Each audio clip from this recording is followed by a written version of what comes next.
10, fishes and birds.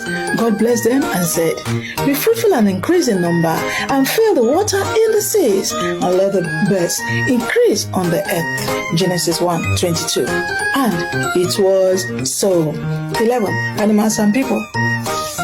Then God said, "Let us make mankind in our image, in our likeness, so that they may rule over the fish in the sea, and the birds in the sky, over the livestock, and over the wild animals, and over all the creatures that move along the ground." Genesis 1:26. So God created mankind in his own image. In the image of God, he created them, male and female, he created them. Genesis 1:27.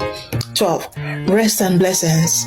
By the seventh day, God had finished the work he had been doing. So, on the seventh day, he rested from all